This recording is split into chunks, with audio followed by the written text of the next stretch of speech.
मनीष जी, अब क्योंकि आप यहाँ से विधायक हैं, बात फिरोजाबाद की हो रही है। जब फिरोजाबाद का जिक्र आता है तो आपका जिक्र पहले आना चाहिए।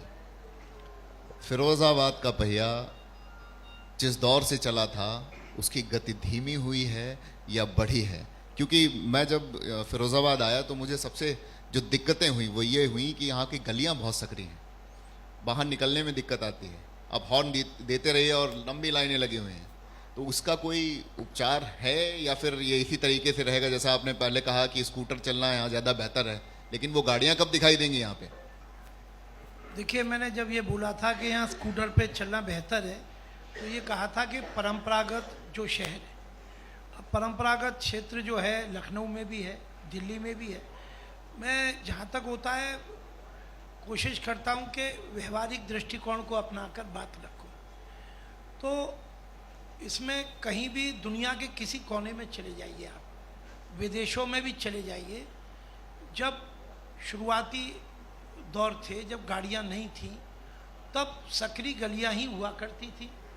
अब जिन शहरों में उनकी पुरानी संस्कृति, उनकी पुरानी रवायतें अभी भी जीवंत हैं, वह अंदरूनी जो शहर है वो ऐसे ही घना है। लेकिन अगर आप प्रगति के हिसाब से देखें तो फिरोजाबाद, जैसे मैंने अभी आपको बताया कि उद्योग के क्षेत्र में अपने पैरों पर, जैसा मेरे साथी ने बताया कि माननीय योगी जी के नेतृत्व में वन डिस्ट्रिक्ट वन प्रोडक्ट के नाते कांच उद्योग को पंख लगाने के लिए विशेष सरकार का योगदान मिल रहा है।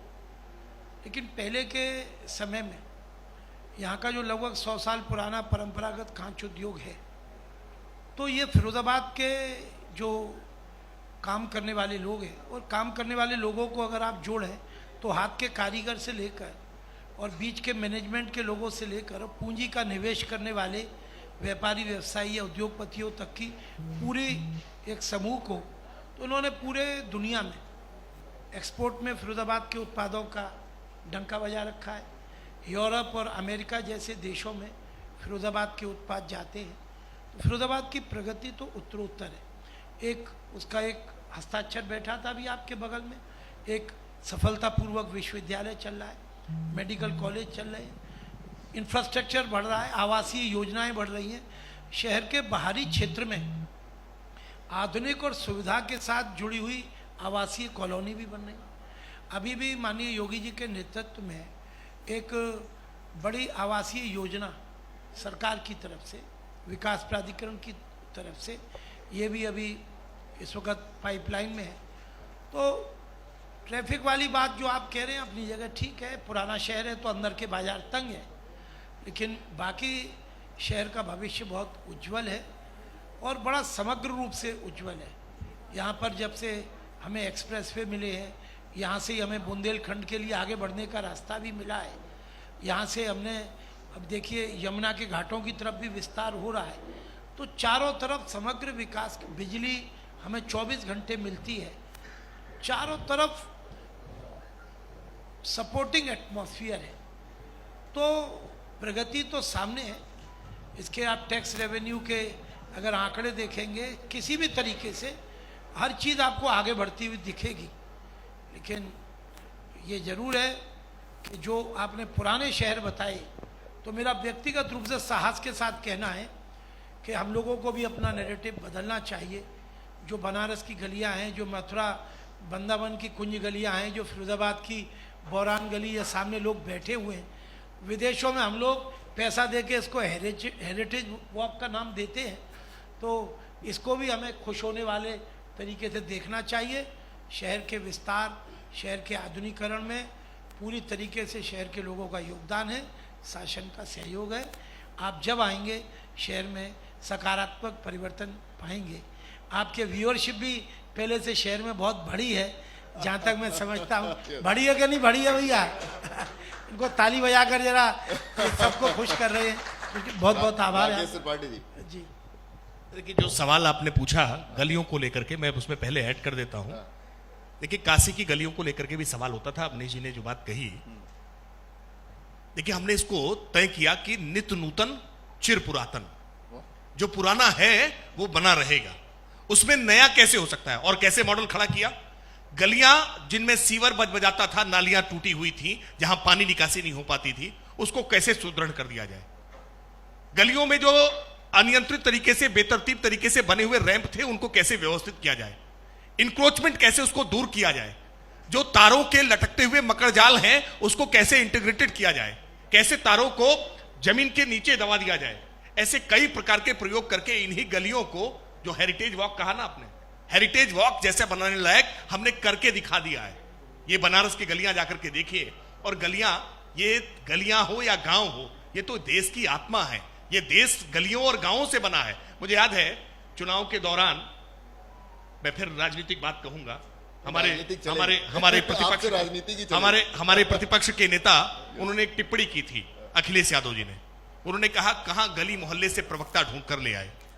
हमने कहा, हां, हम गलियों से ही निकल कर आए हैं, हम गलियों में ही पैदा हुए हैं, इन गलियों से ही आगे बढ़े हैं, हम कोई राजमहलों से निकल कर नहीं आए। ये देश गांव और गलियों में बसता है, इसलिए गलियों को समाप्त करने का कोई चेष्टा करेगा तो वो देश को समाप्त करने का प्रयास करेगा। ये गलियां समाप्त नहीं होनी चाहिए। हाँ, गलियों में व्याप्त जो असुविधाएं हैं, समस्याएं हैं, उनका समाधान जरूर करना चाहिए। राकेश त्रिपाठी जी, क्योंकि माकूल जवाब आपकी तरफ से आएगा कि राम लला हम आएंगे, मंदिर वहीं बनाएंगे, तारीख आपने बता दी, तारीख आपने बता दी। ये आरोप है, आपके विपक्ष का आरोप है। अब तो मंदिर बन जाएगा, उसके बाद क्या? देखिए, मुझे लगता है कि मंदिर बन जाएगा, उसके बाद क्या नहीं। मंदिर बन जाएगा तो हमारी चेतना जागृत हो जाएगी। भारत की पहचान अगर कोई भारत के व्रत त्योहारों से, भारत के रीत रिवाजों से, भारत की परंपराओं से, अगर इन बातों से परे करके अगर भारत की पहचान करना चाहते हैं तो भारत को पहचान नहीं पाएंगे। भारत तो भारत की संस्कारों से, भारत की संस्कृति से पहचाना जाता है, और भारत की संस्कृति के मूल में ये भारत के मंदिर हैं। दुर्भाग्य यह है कि मंदिरों को केवल एक पूजा का केंद्र मान लिया गया। ये मंदिर हमारी सामाजिक आध्यात्मिक चेतना को जागृत करने का काम करते हैं। ये मंदिर हमें सहारा देने का काम करते हैं। ये सामाजिक समरसता का प्रतीक होते हैं। मंदिर में कोई ऊंचा नहीं, कोई नीचा नहीं, कोई गरीब नहीं, कोई अमीर नहीं, कोई किसी बिरादरी के लिए किसी प्रकार का कोई भेदभाव नहीं। ये मंदिर सबके लिए है, सबके लिए दरवाजे खोलने का काम करते हैं। और उसमें भी राम जन्मभूमि के मंदिर की जब हम बात करते हैं, हमारे आराध्य का मंदिर, हमारी इष्ट का मंदिर, उनके जन्मभूमि का मंदिर, दुर्भाग्य यह रहा कि 500 वर्षों तक लंबा संघर्ष हमको झेलना पड़ा। हम कोर्ट के कटघरे में यह साबित करते रहे कि हमारे रामलला यहीं पैदा हुए थे, इसी अयोध्या में पैदा हुए थे, वो अयोध्या जहां सरयू बहती है। हमने तमाम ग्रंथों के उदाहरण दिए, तमाम हमने आर्कियोलॉजिकल सर्वे ऑफ इंडिया की रिपोर्ट दिखानी पड़ी, हमको जमीन के अंदर से सच खोद कर बाहर निकालना पड़ा। लेकिन आखिरकार सत्यमेव जयते, सत्य की विजय हुई, सत्य जीता है। और अब दिव्य और भव्य राम मंदिर में भगवान राम विराजने जा रहे हैं। और ये केवल भगवान राम के मंदिर में विराजने की कहानी नहीं है, देश के आगे बढ़ने की कहानी है। कैसे देश स्वाभिमान के साथ आगे बढ़ा है कि देश जो 10वीं अर्थव्यवस्था था, छलांग लगा करके 5वीं अर्थव्यवस्था तक पहुंचा है। यह देश जो तीसरी अर्थव्यवस्था के तहत बहुत तेज गति से आगे बढ़ रहा है। और वो भगवान राम के राम राज्य की जो बात होती है ना, जहां किसी को कोई दुख ना हो, कोई भय ना हो, कोई शोक ना हो, हम उस राम राज्य की तरफ आगे बढ़ रहे हैं। तो ये केवल राम मंदिर का मसला नहीं है, भगवान राम के उन आदर्शों पर चलने वाली सरकार आज संस्कारों को साथ लेकर के चल रही है। और ये आजादी के अमृत काल के साथ साथ इसीलिए सनातन का उत्कर्ष काल भी है। हम इसलिए केवल ये कहें कि मंदिर बन गया और ये काम खत्म हो गया, नहीं, ये काम खत्म नहीं हुआ है, ये काम यहां से प्रारंभ हुआ है। अब राम राज की अवधारणा को जमीन पर साकार करने का समय आ गया है। अयोध्या तो बस झांकी है, मथुरा अभी बाकी, यानी कि ये नारा सही है। देखिए, मुझे लगता है कि जब भी इसको एक विवादित रूप में देखने का प्रयास किया जाता है तो मुझे लगता है इसमें एक और ऐड ऑन करिएगा, जो आपने कहा कि एक धर्म की व्यवस्था है जो होनी चाहिए, लेकिन ये मुद्दा भी रहा, ये आरोप लगते हैं कि आपकी पार्टी का जो प्रमुख मुद्दा रहता है वो मंदिर के इर्द गिर्द होता है। रामलला हो गए, अब मथुरा जाने की तैयारी है। तो इस तरीके के जो नारे हैं, ये जो मुद्दे, आप मंदिर एक मुद्दा और पार्टी को जीत की तरफ अग्रसर करना, तो ये प्लानिंग जो आरोप लगते हैं कितने सही और सार्थक हैं? देखिए, मैं एक दूसरी दृष्टि से आपको मंदिर को देखने के लिए एक नई दृष्टि की बात करता हूं। मंदिर कैसे हमारे विकास के और रोजगार के साथ जुड़ता है। भारत के भीतर हमारे 2 टूरिस्ट राज्य हैं बड़े, एक केरल और दूसरा गोवा, जहां सबसे ज्यादा टूरिस्ट जाया करते हैं और इकोनॉमी में टूरिज्म सबसे अच्छा बिजनेस होता है। सबसे न्यूनतम इन्वेस्टमेंट और मैक्सिमम प्रॉफिट टूरिज्म से आता है। केरल और गोवा की इकोनॉमी इस टूरिज्म के ऊपर बेस्ड है। उत्तर प्रदेश इतना समृद्ध था आध्यात्मिक विरासत से, लेकिन पिछली सरकारों ने कभी इसको समझा नहीं। लेकिन आज जब केंद्र में नरेंद्र मोदी जी की सरकार बनती है और उत्तर प्रदेश में योगी आदित्यनाथ जी के नेतृत्व की सरकार बनती है, जब काशी में काशी विश्वनाथ का कॉरिडोर बनता है ना, तो कैसे परिवर्तन आया है। 7.5 करोड़ पर्यटक इस बार बनारस गए हैं, जबकि आप तुलना करके देखेंगे तो गोवा में महज 3.5 करोड़, यानी 3.5 करोड़ गोवा पहुंच रहे हैं, जो हमारा सबसे बड़ी टूरिस्ट सिटी थी, टूरिस्ट स्टेट था, उसको तुलना केवल अकेले तोड़ दी केवल काशी विश्वनाथ ने।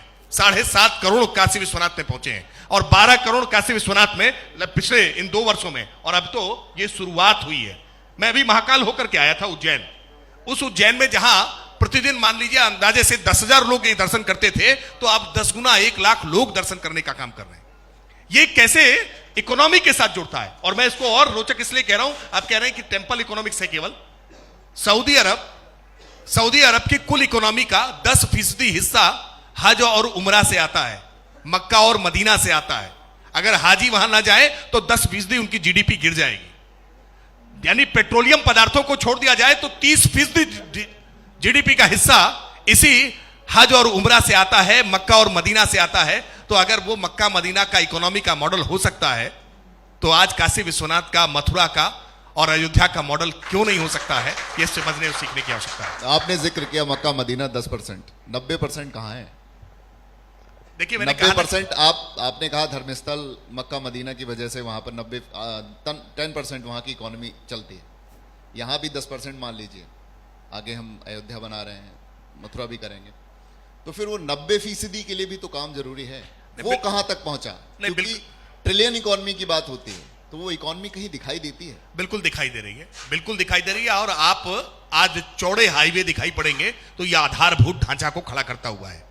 आज आप वंदे भारत जैसी ट्रेन देख रहे हैं, यह आधारभूत ढांचे को मजबूत करते हुआ दिख रहा है, और हम बुलेट ट्रेन की तरफ आगे बढ़ते हुए दिख रहे हैं। हम दिल्ली से लखनऊ की यात्रा जो पहले बाई रोड 8 घंटे 10 घंटे में तय किया करते थे, अब 5 घंटे और 6 घंटे तक में आकर सिमट गई है। हमने कैसे आज छोटे छोटे शहरों में हवाई अड्डे, हवाई पट्टियां बनाना प्रारंभ किया है, हमने कैसे परिवहन के साधनों को हमने बढ़ाना, ये सारे आधारभूत ढांचे हमारी इकोनॉमी के पहिए को तेज गति से दौड़ाने का काम करते हैं। और आज किसी भी इंडस्ट्री में, ऑटोमोबाइल इंडस्ट्री हो, आज भारत उसमें लीडर बनकर आया है। याद करिए कि मोबाइल मैन्युफैक्चरिंग में इस उत्तर प्रदेश में केवल 2 फैक्ट्रियां हुआ करती थी, केवल 2 फैक्ट्रियां नोएडा में। आज 110 फैक्ट्रियां नोएडा में है मोबाइल मैन्युफैक्चरिंग की, मोबाइल असेंबलिंग की। आज मोबाइल मैन्युफैक्चरिंग के मामले में हम दुनिया में दूसरे नंबर के देश हैं। आज हम लीडर हो गए। यानी हम पहले कहां मांगा करते थे, आज हम बनाना हमने प्रारंभ कर दिया है। आज भारत ने 100 से ज्यादा आयुध उपकरण हम अब निर्यात करने लगे हैं। यानी पहले हम आयुध उपकरण खरीदने के लिए, हम आयात करने के लिए निर्भर हुआ करते थे, हम आज आयुध उपकरण निर्यात करने लगे हैं। और इसे उत्तर प्रदेश में, अब तो उत्तर प्रदेश में आज रेल कोच फैक्ट्री भी है, आज ट्रेन के पहिए, आज ट्रेन की बोगियां भी बन रही हैं, पहिए भी बन रहे हैं। और इसी उत्तर प्रदेश में अब तोप के गोले बनने जा रहे हैं। झांसी में जो कॉरिडोर बन रहा है उसमें तोप के गोले भी बनेंगे, और संडीला में वेबलैंड स्कॉट के रिवॉल्वर भी बन रही है, और एके आज असॉल्ट राइफल इसी अमेठी में बन रही है। तो हमने उत्तर प्रदेश में, देश में मैन्युफैक्चरिंग के लिहाज से भी कई बड़े परिवर्तन करके दिखाए हैं। आज उत्तर प्रदेश और देश की फिजा बदली है, आज बड़ा परिवर्तन हुआ है और यह परिवर्तन दिखाई पड़ रहा है। वरना इकोनॉमी अपने आप ही 5वें स्तर पर ना आ जाती। कोरोना के बाद जब दुनिया भर की बड़ी इकोनॉमी गोते लगा रही थी, तब भारत की इकोनॉमी डट करके खड़ी थी। तो इसमें भारत के लोगों की बचत का तरीका और भारत की सरकार की जो आर्थिक नीतियां हैं, उनके कारण आज भारत सुरक्षित बचा है।